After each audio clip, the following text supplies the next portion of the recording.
ও গো মা তুমি এই ধরনের শ্রেষ্ঠ নেয়ামত, তোমারই পদতলে রয়েছে জান্নাত।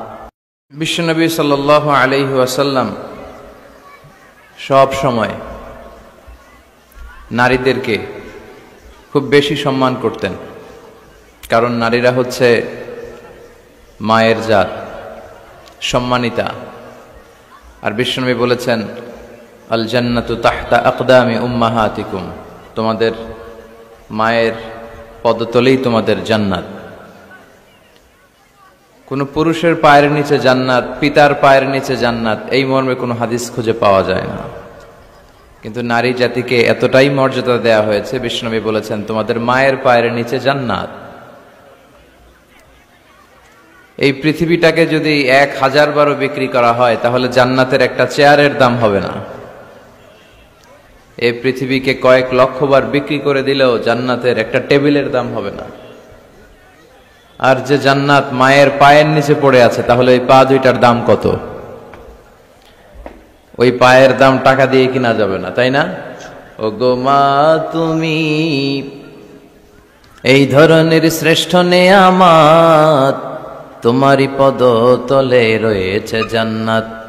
ও গো মা তুমি এই ধরনের শ্রেষ্ঠ নেয়ামত, তোমারই পদতলে রয়েছে জান্নাত।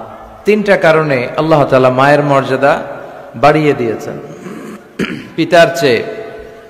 3টা কারণে মায়ের মর্যাদা বেশি। নাম্বার 1 হচ্ছে হামালাতহু উম্মুহু, বাবা সন্তানকে পেটে ধরেনি, পেটে ধরেছে কে? মা।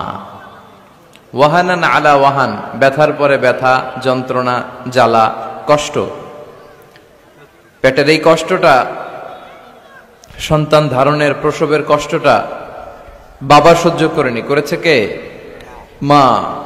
ওয়াফিসালুহু ফি আমাইন, 2 বছর বাবা দুধ খাওয়ায়নি, দুধ খাওয়ালো কে? মা। এজন্য মায়ের মর্যাদা বেশি। এজন্য সব সময় বিষ্ণু ঈসা ইসলাম নারী জাতিকে সম্মান দিতেন। বিশ্বনবী নিজের মাকে বেশি দিন পাননি। বিশ্বনবীর বয়স যখন 6, তখন ওনার আম্মাজান পৃথিবী থেকে ইন্তেকাল করেন। মায়ের কবরের সামনে দাঁড়িয়ে বিশ্বনবী শেষ বয়সে অনেক কেঁদেছেন। বিশ্বনবী একবার জিআররানা নামক জায়গায় কুরবানির গোশত বিতরণ করছিলেন, লম্বা লাইন। হঠাৎ তিনি লাইন থেকে একজন বয়োবৃদ্ধা মহিলাকে আলাদা করলেন, আলাদা করে বড় একটা গোশতের প্যাকেট দিলেন। নিজের গায়ের চাদরটা খুলে মহিলাটাকে বসতে দিলেন। মহিলা ও বিশ্বনবীর মাথায় হাত বুলিয়ে দিল। সাহাবারা তো অবাক, কে এই মহিলা যে বিশ্বনবীর চাদরের উপরে বসে, বিশ্বনবীর মাথায় হাত বুলিয়ে দেয়, বিশ্বনবী যাকে এত শ্রদ্ধা করে। সাহাবারা বললেন, ইয়া রাসূলুল্লাহ মান হাযিহিল মারআ, এই নারীটাকে? বিশ্বনবী বললেন, এই নারীটা হচ্ছে আমার দুধমা হালিমা। মায়ের আদর আমি পাই নাই, এই হালিমাতু সাদিয়ার কাছে আমি লালিত পালিত হয়েছে, তার দুধ খেয়ে আজকের আমি তরতাজা নবী মুহাম্মদ। এজন্য বিশ্বনবী নারীদেরকে খুব বেশি পছন্দ করতেন। বিশ্বনবী বলতেন, হুব্বিবা ইলাইয়া মিন দুনিয়াকুম সালাস, তোমাদের এই দুনিয়ার 3টা জিনিস আমার কাছে সবচেয়ে বেশি পছন্দনীয়। এক হচ্ছে আত্তিব, পারফিউম, আতর। বিশ্বনবীর কেউ আতর দিলে বিশ্বনবী ফিরিয়ে দিতেন না, আতর নিতেন। নাম্বার 2 হচ্ছে আন-নিসা, নারীরা। নারীদেরকে বিশ্বনবী পছন্দ করতেন আর বলতেন, আমাকে কোনো ছেলে দিয়ে আল্লাহ দুনিয়াতে বাঁচিয়ে রাখে নাই, তাদেরকে আল্লাহ কেড়ে নিয়েছে, তুলে নিয়েছে, কিন্তু আল্লাহ আমাকে মেয়ের বাপ বানিয়েছে, আলহামদুলিল্লাহ। আমাদের সমাজে অনেকে কন্যা সন্তান হলে আমরা খুশি হতে চাই না, এরকম আছে না নাই? ছেলে হলে খুব খুশি, এলাকার লোকজনদেরকে, পাড়ার লোকদের মিষ্টি খাওয়ায়, বিরিয়ানি খাওয়ায়। আর মেয়ে হলে চেহারাটা বাংলা 5-এর মতো এরকম করে রাখে, অখুশি, নারাজ। কিন্তু বিশ্বনবী বলেছেন, মিন বারাকাতি আল মারআ তাফকিরুহা বিল ইনাস, কোন নারী সে কি বেশি বরকতময় না কম বরকতময়, এটা দেখার জন্য দেখো তার প্রথম সন্তানটা ছেলে না মেয়ে। তার গর্ভের প্রথম সন্তান যদি কন্যা হয়ে যায়, বুঝতে হবে এই মহিলাটার ভেতরে বরকত দিয়ে পরিপূর্ণ করে দিয়েছে কে? আল্লাহ পরিপূর্ণ করেছে। তাহলে কোন ঘরে যদি প্রথম কন্যা সন্তান আসে, ওই ঘরটা আল্লাহ বরকতময় করে দেয়। যতটা কন্যা বাবার জন্য ততটা জান্নাত, সুবহানাল্লাহ। যতটা কন্যা ততটা জান্নাত। এরপরে যখন কারো স্ত্রী হয়ে যায়, ইসলাম বলে খায়রুকুম খায়রুকুম লি আহলিহি, তোমাদের মধ্যে ওই ব্যক্তি, ওই পুরুষ আল্লাহর কাছে বেশি সেরা যে তার স্ত্রীর কাছে সেরা। এজন্য সম্মানিত ভাইয়েরা, যারা আমার কথা শুনছেন, আমরা যদি আল্লাহর কাছে প্রিয় হতে চাই, আমরা কিন্তু আমাদের স্ত্রীদের কাছে প্রিয় হতে হবে, স্ত্রীদের সাথে ভালো সম্পর্ক রাখতে হবে। স্ত্রীকে আগে সালাম দেন, স্ত্রীকে ভালোবাসুন, স্ত্রীর নানা ধরনের কাজের প্রশংসা করুন, দেখবেন ঘরটা জান্নাতের টুকরা হয়ে গিয়েছে।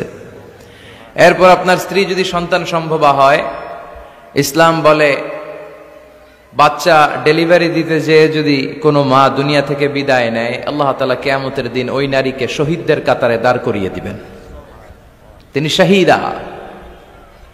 আর সহি সালামতে যদি বাচ্চা ডেলিভারি হয়ে যায়, ইসলাম বলে আল জান্নাতু তাহতা আকদামি উম্মাহাতিকুম, তোমাদের এই মায়ের পায়ের নিচে তোমাদের জান্নাত আমি লিখে দিলাম। সুবহানাল্লাহ। তো কত মর্যাদা ইসলাম বাড়ালো, বাড়াতে বাড়াতে নারীর মর্যাদা কোথায় নিয়ে গেল। শুধু ইসলাম মর্যাদাই নারীকে দেয় নাই, ইসলাম দিয়েছে নারীকে অধিকার। কি দিয়েছে? এখন অনেকে পত্রপত্রিকায়, মিডিয়াতে, টক শোতে ওরা বলতে চায় ইসলাম নারীকে ঠকিয়েছে, ইসলাম নাকি নারীকে অধিকার দেয় নাই। আমার প্রিয় বোনেরা, যাদের কানে আমার মাইকের আওয়াজ যাচ্ছে, খবরদার, এই সমস্ত ধোঁকাবাজদের কথা শুনবেন না। এরা অধিকারের আড়ালে আপনাদেরকে ঠকাতে চায়, এরা নারীকে বিজ্ঞাপনের পণ্য বানাতে চায়। পত্রপত্রিকায় একটা পেজ থাকে বিনোদন, ওই পেজে আপনাদেরকে অসম্মান করা হয়, ঠিক কিনা? নারীর সম্মান তখন ফুটে ওঠে যখন নারীর গায়ে থাকে হেজাব, যখন নারীর দেহে শোভা পায় পর্দা। এই হেজাব আর পর্দা নারীর অধিকার, এই হেজাব আর পর্দা নারীর অহংকার, এই হেজাব আর পর্দা নারীর আভিজাত্যের প্রতীক, এই হেজাব আর পর্দা নারীর রুচির প্রতীক। একটা নারী কতটা ভদ্র, কতটা ডিসেন্ট ম্যানারের, কতটা রুচিশীল, কতটা মার্জিত, এটা তার পোশাকে শোভা পায়। তার পোশাক দেখলে বোঝা যায় এটা কোন ঘরের মেয়ে, এটা কোন বংশের মেয়ে, এটা কোন এলাকার মেয়ে, তার বাবা কেমন, তার দাদা কেমন, তার ফ্যামিলি স্ট্যাটাস কেমন, তার পোশাক এটা বলে দেয়। এজন্য হেজাব আপনার অহংকার, আপনার অধিকার, আপনি বুঝে নেন। নারী অধিকারের কথা যারা বলে এরা আপনাদের ঠকায়, এরা আপনাদেরকে বানায় বিনোদনের পণ্য, বিজ্ঞাপনের পণ্য, বিলবোর্ডের পণ্য।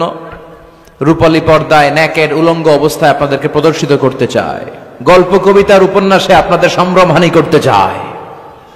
যারা এই নারী অধিকারের, নারী স্বাধীনতার কথা বলে, এদের ঘরের নারীরাই বেশি নির্যাতিতা। খুঁজে দেখবেন পত্রপত্রিকায় আমরা প্রায়ই দেখি এদের হাতেই এদের ঘরের কাজের মেয়েগুলো নির্যাতিতা হয়। এজন্য নারীদেরকে সম্মান দিয়েছে ইসলাম, শুধু সম্মান, স্ট্যাটাস আর মর্যাদাই দেয় নাই। খেয়াল করে শুনবেন বোনেরা, ইসলাম আপনাদেরকে দিয়েছে অধিকার, আপনাদের অধিকারগুলো বুঝে নেবেন। কি অধিকার দিয়েছে আপনাদেরকে? ইসলাম আপনাদেরকে দিয়েছে ইবাদতের অধিকার। আপনি ইবাদত করবেন, আপনার বাবা, আপনার স্বামী আপনাকে বাধা দিতে পারবে না। বিশ্বনবী বলেছেন লা তামনাউ ইমা আল্লাহি মাসাজিদাল্লাহ, খবরদার আল্লাহর দাসীদেরকে আল্লাহর ঘরে যেতে বাধা দিও না। মহিলাদেরকে মসজিদে যেতে বাধা দেয়া যাবে না, কিন্তু আমাদের দেশে বাধা দেয় কি দেয় না? জুরিতে কি অবস্থা? হ্যাঁ, যেতে দেয় না, ঠিক না বলে, তাই না? কিন্তু শপিং মলে যাইতে দেয়, পয়লা বৈশাখ পালন করতে দেয়, 31st নাইটে নাচানাচি করতে দেয়, 21শে ফেব্রুয়ারিতে ফুল নিয়ে যেতে দেয়। আর ভালোবাসা দিবসের তো কোনো কথাই নাই। 14 ফেব্রুয়ারি ওই দিন নিয়ে মুখ খোলে না, 31st নাইট নিয়ে মুখ খোলে না। শপিং মলে গেলে নারীদের কারণে চলাই যায় না, এমন ভাবে চলে, ওইটা নিয়ে কথা বলে না। কিন্তু হেজাব পরে পুরুষ ঢুকবে এক রাস্তা দিয়ে, মহিলা ঢুকবে আরেক রাস্তা দিয়ে, ওইটার ব্যাপারে নাকি ফিতনা শুরু হয়ে যায়। এগুলো মূর্খ, এগুলো বুঝে না। ফিতনা হবে কেন? আপনি সিকিউরিটি দিবেন। বিষ্ণু বলেছেন, দেখেন কি অধিকার দিল, লা তামনাউ ইমা আল্লাহি মাসাজিদাল্লাহ, আল্লাহর বান্দীদেরকে আল্লাহর ঘরে যেতে বাধা দিও না। বাবাও বাধা দিবেন না, স্বামীরাও বাধা দিবেন না। আস্তে আস্তে আস্তে আস্তে করে সমাজে এই পরিবেশ গড়ে তোলেন। এমন মসজিদ হবে, মসজিদের এক পাশ দিয়ে ঢুকবে পুরুষেরা, অন্য পাশ দিয়ে ঢুকবে নারীরা, যাতে কোনো ফিতনা তৈরি না হয়। আর মসজিদে ঢুকলে ফিতনা হবে কে বলেছে? মসজিদে তো নারীরা আসে ইবাদতের জন্য, এজন্য তাদেরকে যেন আমরা বঞ্চিত না করি। ইসলামের দেয়া নারীর প্রথম অধিকার হচ্ছে ইবাদতের অধিকার। কিসের অধিকার? ইবাদতের অধিকার। নারীদেরকে বাধা দেয়া যাবে না। ইসলাম নারীকে 2 নাম্বার যে অধিকারটা দিয়েছে সেটা হচ্ছে উত্তরাধিকার সম্পদে সম্পদ পাওয়ার অধিকার। বাবার কাছ থেকে সম্পদ শুধু ছেলেরাই পায় না, মেয়েরাও পাবে। এটা কার আইন? ইউসিকুমুল্লাহু ফি আওলাদিকুম লিযযাকারি মিসলু হাযযিল উনসায়াইন। আল্লাহ বললেন আমার দেয়া বিধান হচ্ছে বাবার সম্পত্তিতে শুধু ছেলেদেরই অধিকার নয়, মেয়েদের অধিকার আছে। ছেলে যদ্দূর পাবে মেয়ে পাবে তার অর্ধেক। আমার বোনেরা, আপনাদের অধিকার বাবার কাছ থেকে আপনারা বুঝে নেবেন। ছেলেকে যদি বাবা 2 লক্ষ টাকা দেয়, মেয়েকে দিতে হবে কয় লাখ? কথা বলো। 1 লাখ। ছেলেকে যদি বাবা 4টা প্রাইভেট কার কিনে দেয়, মেয়েকে দিতে হবে কয়টা? কার আইন? আল্লাহর আইন। এই আইনে উল্টাপাল্টা করা যাবে? ইউসিকুমুল্লাহু ফি আওলাদিকুম লিযযাকারি মিসলু হাযযিল উনসায়াইন, এটা আল্লাহর দেয়া আইন। এই আইনে উল্টাপাল্টা করা যাবে না। নারীদের অধিকার আছে সম্পদে। অনেক বাবা মা ছেলের হাতে সব তুলে দেয়, মেয়েকে কিছুই দেয় না, বলে মা তোর জন্য দোয়া করে দিলাম। কি করে দিলাম? দোয়া। তো দোয়া শুধু মেয়েদের জন্য কেন? ছেলেকেও তো দোয়া করবেন। ওয়ালাইকুম আসসালাম, বসেন। ছেলেকেও দোয়া করবেন, মেয়েকেও দোয়া করবেন। যে যেটা পাওয়ার উপযুক্ত প্রাপ্য, তার প্রাপ্যটা তাকে বুঝিয়ে এরপরে হাত তুলে দোয়া করবেন। তাহলে ইসলাম নারীকে ঠকায় নাই।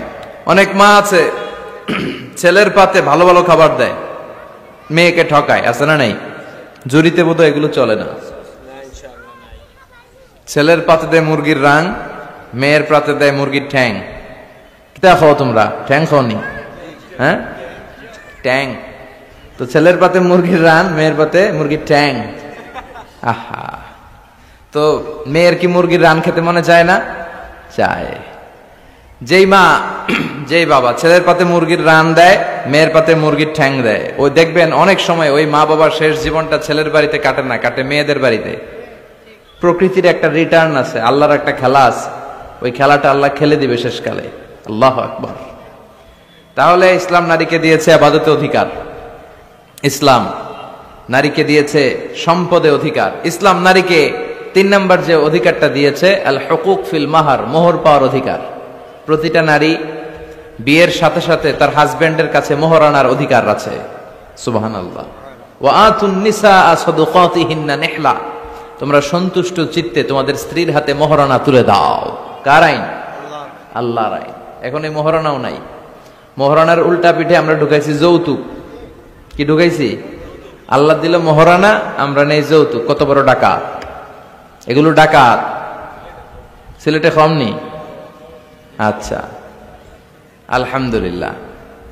এই মাহার আমরা দিয়ে দিব স্ত্রীর হাতে, এটা তার অধিকার। অনেক স্বামী স্ত্রীদেরকে বঞ্চিত করে, ঠকায়, আর মাফ চায়। কি করে? কত বড় ডাকাত! বাসর রাত হচ্ছে ভালোবাসার রাত, বেটা ভালোবাসা হবে খালি। ওই রাতে পা ধরে মাফ চায়, মাফ করে দেওয়ারে। আহা, বুঝলো না ইসলামটারে, চিনলো না, শিখলো না। এজন্য মোহরানা দিতে হবে স্ত্রীকে। আল্লাহ বললেন নেহলা, সন্তুষ্ট চিত্তে দিবি, মনের মধ্যে যেন খুঁতখুঁতি না থাকে। ফ্যামিলিটারে বরকতময় করে দিবে কে? আল্লাহ ফ্যামিলিটারে বরকতময় করে দিবে। তাহলে মোহরানার অধিকার দেখেন কত অধিকার দিল। 4 নম্বর ইসলাম নারীকে দিয়েছে আল হুকুক ফিত তালিম, শিক্ষার্জনের অধিকার, জ্ঞানার্জনের অধিকার। জ্ঞান অর্জন শুধু আমরা করব না, আপনার ছেলেকে স্কুলে পাঠান, শুধু এতটুকু না, আপনার ছেলেকে এবং আপনার মেয়েকে উভয়কে স্কুলে পাঠান। আপনার ছেলেকেও মাদ্রাসায় পাঠান, মেয়েকেও মাদ্রাসায় পাঠান। জ্ঞান অর্জন তার অধিকার। বিষ্ণু বলেছেন তলাবুল ইলমি ফারিদাতুন আলা কুল্লি মুসলিম ওয়া মুসলিমা, প্রত্যেক মুসলিম নারী পুরুষ উভয়ের জন্য জ্ঞান অর্জনকে ফরজ করে দিয়েছে কে? এটা ফরজ। পুরুষরাও যেমনি শিক্ষিত হবে, নারীরাও শিক্ষিত হবে। নারীর শিক্ষিত হতে কোনো বাধা নাই, যে কোনো পেশা গ্রহণে নারীর বাধা নাই।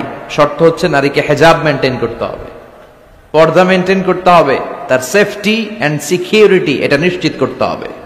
তার ওয়ার্কিং প্লেসে যদি সেফটি সিকিউরিটি থাকে, হেজাবের সাথে সে ব্যবসায়ী হতে পারে, সে চাকরিজীবী হতে পারে, সে ডাক্তার হতে পারে, সে ইঞ্জিনিয়ার হতে পারে, সে সব হতে পারে।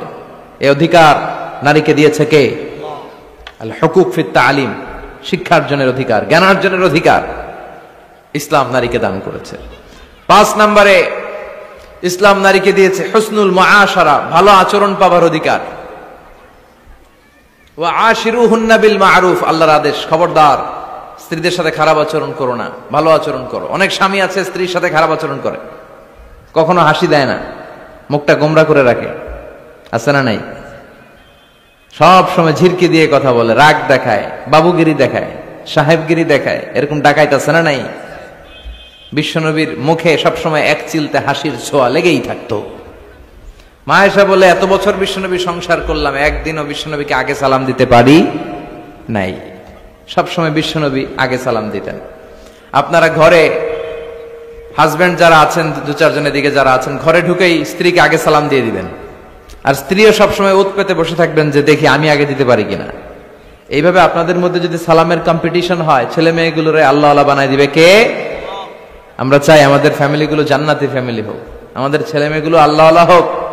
এজন্য আমরা যেন স্ত্রীর প্রশংসা করি, তার রান্নার প্রশংসা করবেন, সৌন্দর্যের প্রশংসা করবেন, তার যত ভালো দিক, তার মেধা, তার জ্ঞান, সবকিছুর প্রশংসা করবেন। 5টা অধিকার। 6 নম্বর, ইসলাম নারীকে দিয়েছে উপার্জনের অধিকার। কিসের অধিকার? উপার্জন, আলাদা উপার্জন। ইসলাম বলে হাজব্যান্ডের ব্যালেন্স আলাদা, স্ত্রীর ব্যালেন্স আলাদা। আমাদের দেশে অনেকে যাকাত যখন পে করে, যে ভুলটা করে সেটা হচ্ছে তারা হাজব্যান্ড ওয়াইফ মিলে একসাথে যাকাত দেয়। No, it's to individual. এখানে দুইটা আলাদা ব্যক্তি। হাজব্যান্ডের সম্পদ হাজব্যান্ডের হিসাব, ওয়াইফের সম্পদের ওয়াইফের হিসাব। যাকাত একসাথে দেয়া যাবে না, দুইজনের ব্যালেন্স আলাদা। ইসলাম বলে দুইজনের আলাদা ব্যালেন্স। স্ত্রীর সম্পদ থাকতে পারে অনেক, সে তার সম্পদের হিসাব করে হালানিল হাউল, 1 বছর হলো কিনা, নিসাব পরিমাণ হলো কিনা যাকাত দিবে। হাজব্যান্ডের সম্পদ থাকতে পারে অনেক, হাজব্যান্ড তার হিসাব করে সে যাকাত দিবে। এমনকি হাজব্যান্ড যদি গরিব হয়, স্ত্রী তার হাজব্যান্ডেরও যাকাত দিতে পারে। মাসালাটা জেনে নেন। হাজব্যান্ড যদি গরিব হয়, তাহলে স্ত্রী যদি সম্পদশালী হয়, তাহলে স্ত্রী তার হাজব্যান্ডকেও কি দিতে পারে? যাকাত দিতে পারে। কিন্তু স্ত্রী যদি গরিব হয়, হাজব্যান্ড তার স্ত্রীকে যাকাত দিতে পারে না। এর কারণ স্ত্রীর ভরণ পোষণ দেয়া হাজব্যান্ডের দায়িত্ব, আর স্বামীরে চালানো বউয়ের দায়িত্ব না। সুবহানাল্লাহ পড়েন। কত সহজ করে দিল ইসলাম নারীকে। নারীর জন্য জান্নাতে যাওয়া খুব সহজ। তার এক পা, নারীর এক পা জান্নাতে এমনি ঢুকে আসে। আর কিছু কাজ করলে, 4টা কাজ করলে বাকি পাটাও জান্নাতে ঢুকাই দিবে কে? বিশ্বনবী বলেছেন, 4টা কাজ যদি কোনো নারী ঠিকঠাক মতো এই দুনিয়ার বুকে করতে পারে, আল্লাহ তাআলা 8টা জান্নাতের দরজা ওই নারীর জন্য খুলে দিবে। 1 নম্বরে বিশ্বনবী বললেন, আল মারআতু ইযা সাল্লাত খামসাহা, কোন নারী যদি 5 ওয়াক্ত সালাত সময় মতো আদায় করে, ওয়া সামাত শাহরাহা, রমজানের রোজাগুলো ঠিকমতো রাখে, আতাআত বালাহা, স্বামীর আনুগত্য করে, ওয়া হাফিজাত ফুরুজাহা, নিজের লজ্জাস্থানের হেফাজত করে। 4টা। কয়টা? 5 ওয়াক্ত সালাত, রমাদানের রোজা, স্বামীর আনুগত্য। এখন এটা উঠে গেছে সমাজে। কে কার উপর ডমিনেটিং করবে এই নিয়ে গুতাগুতি আছে না নাই? কে বড় হবে, কে মশারি টাঙ্গাবে রাত্রে, কিলাকিলি আছে না নাই? হাজবেন্ড কয় তুই টাঙ্গা, স্ত্রী কয় আমনে টাঙ্গান, আছে না নাই? আনুগত্য নাই, ছোট্ট খাট্ট বিষয় নিয়ে কিলাকিলি। এজন্যই ফ্যামিলির মধ্যে শান্তি নাই। আমার বোনেরা, এই যে মহিলা সমাবেশে আসছেন, যাদের বিয়ে হয়েছে, হাজবেন্ড পেয়েছেন, এই হাজবেন্ড আপনার হীরার টুকরা, এটা আপনার জান্নাত। বিশ্বনবী বলেছেন, আল্লাহ ছাড়া কারো পায়ের সামনে যদি সিজদা দেওয়া জায়েজ হতো, সবগুলো নারীকে বলতাম স্বামীর পায়ে সিজদায় লুটিয়ে পড়ো। আল্লাহ ছাড়া যেহেতু কারোর সামনে সিজদা দেওয়া যায় না, তাই আমি এটা বলি না। যদি জায়েজ হতো, সব নারীকে বলতাম স্বামীর পায়ে লুটিয়ে পড়ো, স্বামী তোমার জান্নাত। 5 ওয়াক্ত সালাত পড়বেন, রমাদানের রোজা রাখবেন, স্বামীর আনুগত্য করবেন, নিজের লজ্জাস্থানের হেফাজত করবেন, নিজের সতীত্ব, নিজের সম্মানের হেফাজত করবেন। এই 4টা কাজ যদি কোনো নারী দুনিয়ার বুকে করতে পারে, তার জন্য 8টা জান্নাতের দরজা খুলে দিবে কে? আল্লাহ। এজন্য বোনেরা, আপনাদের জন্য ইসলাম পালন করা সহজ। আপনারা হচ্ছেন অনেক বড় একটা ইনস্টিটিউশন, কারণ আপনার ছেলে মেয়েদের প্রথম শিক্ষা প্রতিষ্ঠান আপনি নিজেই, তাই না? যারা সিলেটের ছেলে পেরে, এরা সিলেটি ভাষা পারে কেমনে? এর মার কাছ থেকে শিখে। ঢাকায় পোলা পানিটা ঢাকায় কয় কেমতে? ঢাকার মায়ের কাছে শিখে। নোয়াখালীর ছেলেরা নোয়াখালী হয় কেমনে? ছোটবেলা থেকে মা বলে নোয়াখালী, পানিরে কয় হানি, পান রে কয় হান। তো ছোট বাচ্চা এটাই শিখে। আমেরিকান ছোট ছোট বাচ্চা ইংরেজি পারে কেমনে? ওর মার থেকে শিখে। তাহলে মা প্রথম শিক্ষা প্রতিষ্ঠান নয়? মা হচ্ছে the first institution for every child. পৃথিবীর সব মানব শিশুর জন্য মা হচ্ছে প্রথম শিক্ষা প্রতিষ্ঠান। এজন্য আমি বলি, বাপ ভালো তার বেটা ভালো তাই, মা ভালো তার ঝি, গাই ভালো তার দুধ ভালো রে, দুধ ভালো তার ঘি। বাপ যদি ভালো তো বেটা ভালো, মা ভালো তো ঝি ভালো।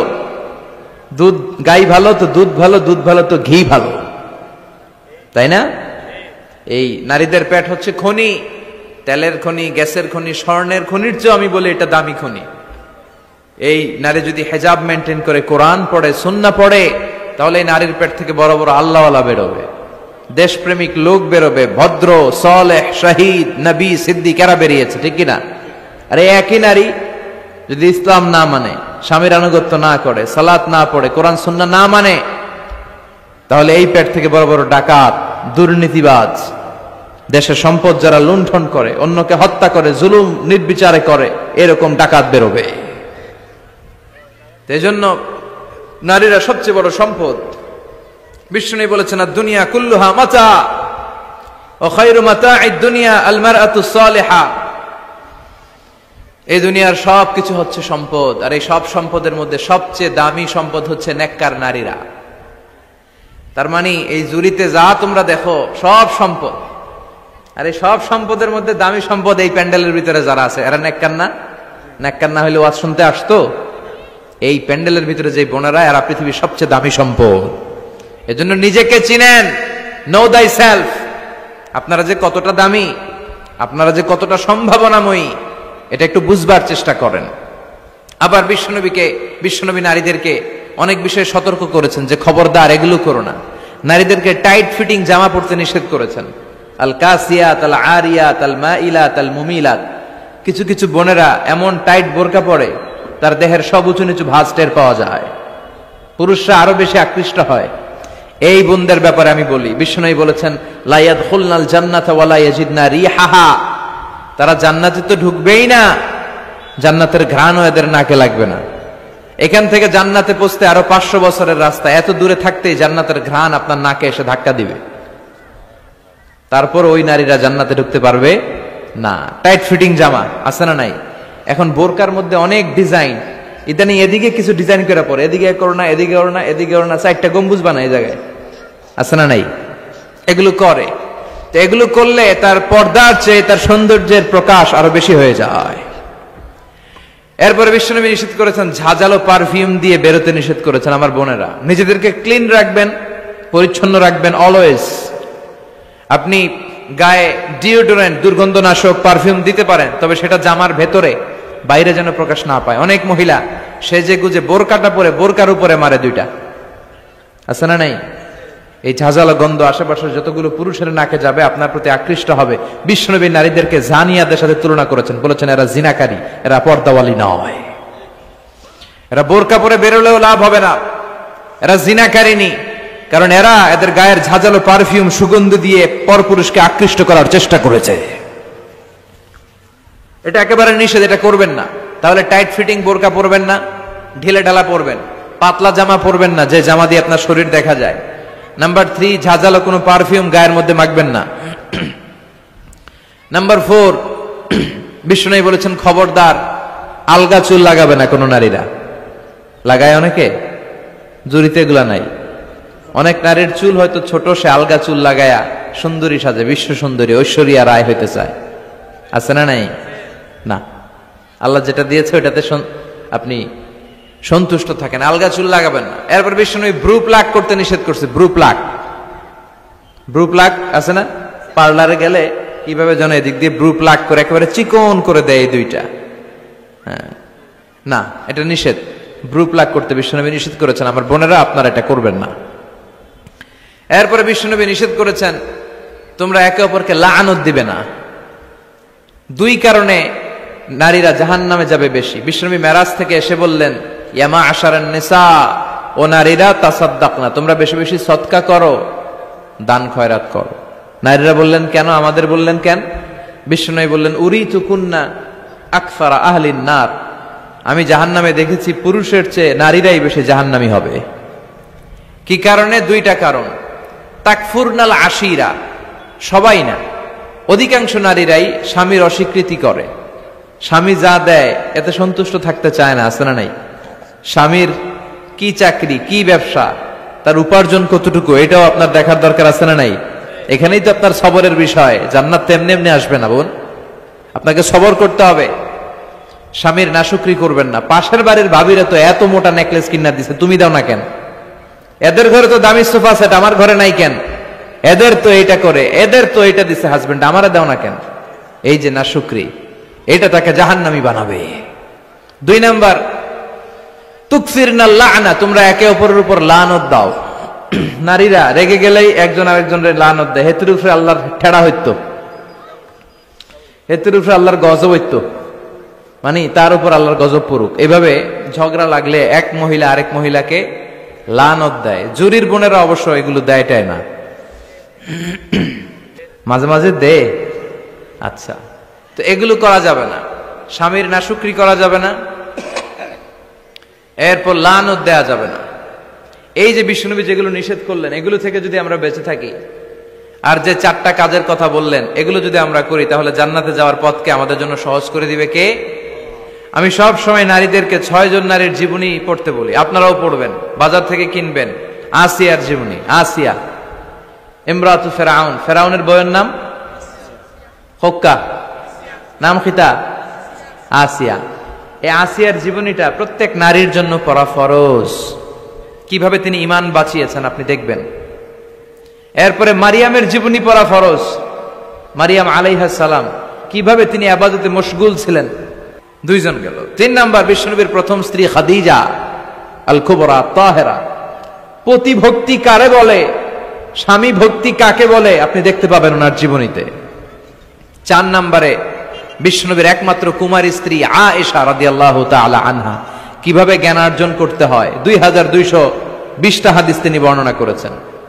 নারীদের মধ্যে সবচেয়ে বেশি হাদিসের বর্ণনাকারী। ফ্যামিলির হাদিসগুলো বর্ণনার জন্য আল্লাহ তাআলা মা আয়েশাকে বিশ্বনবীর ঘরে টেপ রেকর্ডার হিসেবে পাঠিয়েছিলেন। বিশ্বনবী যা বলতেন সব মুখস্থ করে নারীদের কাছে ওয়াজ করে ছড়াইয়া দিত। কি নারী ছিল! মা আয়েশার জীবনী পড়তে হবে। সবশেষে বিশ্বনবীর কলিজার টুকরা, নয়নের পুটলি ফাতেমাতুল আজ-জাহরা, এই ফাতেমাতুজ জাহরার জীবনী পড়তে হবে। তার জীবনী থেকে আপনি পাবেন কিভাবে পর্দা করতে হয়। উনি মরার আগে আলীকে বলে গেলেন, আলী, জীবদ্দশায় আমারে কেউ দেখে নাই, নবীর মেয়ে মোটা না চিকন, লম্বা না খাটো। মরার পরেও বেশি মানুষে জানাজায় আসতে বলো না, রাত্রিবেলা অল্প কয়েকজন লোককে নিয়ে জানাজা দিয়ে আমার কবর দিয়ে দিও। কেমন করে আপনি নিজেকে সেভ করবেন, এই শিক্ষা মা সাইয়্যিদাতুনা ফাতেমাতুজ জোহরার জীবনীতে আছে না নাই? তাহলে এই কয়েকজন নারীর জীবনী পড়তে হবে। আর যে 4টা কথা বিশ্বনবী বলেছেন, এগুলোর উপর আমল করতে হবে। তাহলে আমাদের নারীদেরকেও জান্নাতি বানাবে কে? আল্লাহ। তুমি আমাদের মাদেরকে, বোনদেরকে, আমাদের নারীদেরকে তুমি খাদিজাতুল কুবরার মতো কবুল করো, আয়েশা সিদ্দিকার মতো মহিয়সী নারী হিসেবে কবুল করো, ফাতেমাতুজ জাহরার মতো এরকম পর্দানিশীল নারী হিসেবে কবুল করো। আল্লাহ তাআলা আমাদের সবাইকে কথাগুলো বুঝার ও আমল করার তৌফিক দান করুক। আমরা পড়ি আমিন। আপনারা সবাই ভালো থাকবেন, সুস্থ থাকবেন, সুন্দর থাকবেন, কোরআনের সাথে থাকবেন। সুবহানাকাল্লাহুম্মা বিহামদিকা আশহাদু আল্লা ইলাহা ইল্লা আনতা আস্তাগফিরুকা ওয়া আতুবু ইলাইক। আল্লাহুম্মা আমিন। রব্বানা যালামনা আনফুসানা ওয়া ইন লাম তাগফির লানা ওয়া তারহামনা লানাকুনান্না মিনাল খাসিরিন। ربنا آتنا في الدنيا حسنة وفي الآخرة حسنة وقنا عذاب النار. اللهم تقبل نساءنا كعائشة ومريم. اللهم تقبل نساءنا كآسيا وخديجة. اللهم تقبل نساءنا كسيدة أهل النساء الجنة فاطمة. اللهم حبب إلينا الإيمان وزينه في قلوبنا وكره إلينا الكفر والفسوق والعصيان وجعلنا من الراشدين. وصلى الله تعالى على خير خلقه محمد وعلى آله وصحبه أجمعين.